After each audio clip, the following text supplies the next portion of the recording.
আসসালামু আলাইকুম। আজকের খবর থেকে আমি বাইজিৎ পরিচালক বলছিলাম। স্থান ভদ্রা, রাজশাহী। ভদ্রার আপনার স্মৃতিসৌধের পাশে।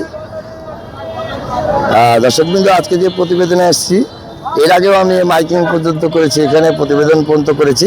সেই সমস্যার সমাধান এখনো হয়নি। দর্শকবৃন্দ, এ বিষয়ে আমি আপনাদেরকে অবগত করেছি, এর আগেও করেছি, এর পরেও আমি অনেকবার প্রতিবেদন করেছি। দর্শকবৃন্দ, আজকে যে পরিস্থিতিটা দেখছেন, একমাত্র অহতুক কিছু এই যে চালকগুলো আছে, দেখেন রাস্তার মাঝখানে আছে। এই যে রাস্তার মাঝখানে আছে, ওনারা কি জানে যে 3 চাকার কোনো ব্যালেন্স নাই?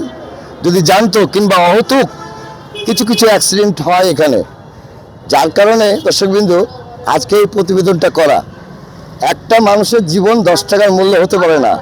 একটা ভাড়া যদি এইখান থেকে মাঝখানে রাস্তা থেকে তুলে কয় টাকা ভাড়া দেবে? 50, 100, 200। কিন্তু একটা মানুষের মূল্য তো 100-200 না।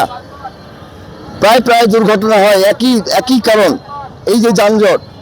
অহতুক কিছু অটো এবং রিক্সা থেকে শুরু করে বড় গাড়িও আছে এর মধ্যে। দর্শকবৃন্দ, আমাদের লিস্টে বড় গাড়িও আছে।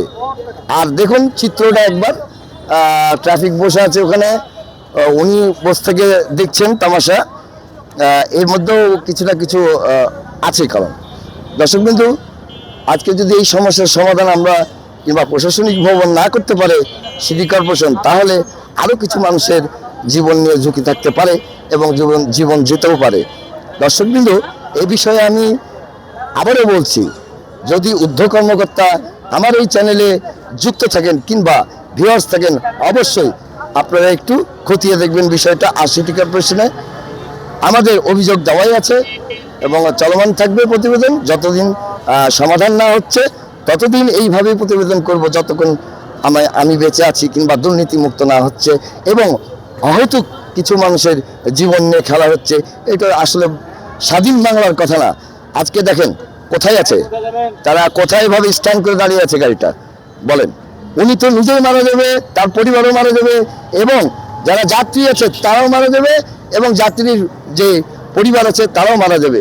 তাই জন্য বলছি আমি, দর্শকবৃন্দু, যদি কোনো ভিউয়ার্স থেকে থাকেন সিটি কর্পোরেশনে, অবশ্যই আমাদের কথাটা একটু গুরুত্বপূর্ণভাবে দেখবেন এবং প্রশাসনিক ভবনে লিটন ভাইদেরকে উদ্দেশ্য করে বলছি, আপনারা এই বিষয়ে পদক্ষেপ নেবেন। তাতে কিছু মানুষের হয়তোবা জানে ঝুঁকি হতে বেঁচে যাবে। আমরা প্রায় দেখি ভদ্রাতে দুর্ঘটনা হতে একই প্রবলেম, যেই প্রবলেমগুলো দেখছেন ভিডিওতে, এই প্রবলেমগুলো জন্য এই দুর্ঘটনা হয়। দর্শকবৃন্দ, আমরা ভালো করে জানি। যাই হোক, এই বিষয়ে আর কিছু বলবো না, কিংবা প্রশাসনিক ভবনে যারা ভিউয়ার্স আছে তারা একটু খতিয়ে দেখবেন যে এই ভদ্রার অবস্থা কেন এরকম। আজকে দেখেন লক্ষ্মীপুর কোথায় দাঁড়িয়ে আছে দেখেন।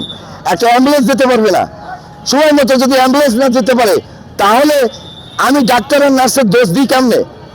এটা বুঝতে হবে আপনাকে। আজকে আমরা যে মেডিকেলের উপরে ক্ষুব্ধ, কেন ক্ষুব্ধ?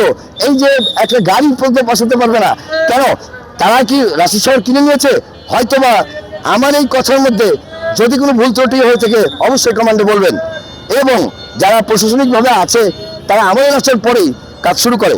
দর্শক কিন্তু আবারও বলছি, এই সমস্যার সমাধান না হলে আবারও অভিযোগ যাবে সিটি কর্পোরেশন বরাবর। ধন্যবাদ।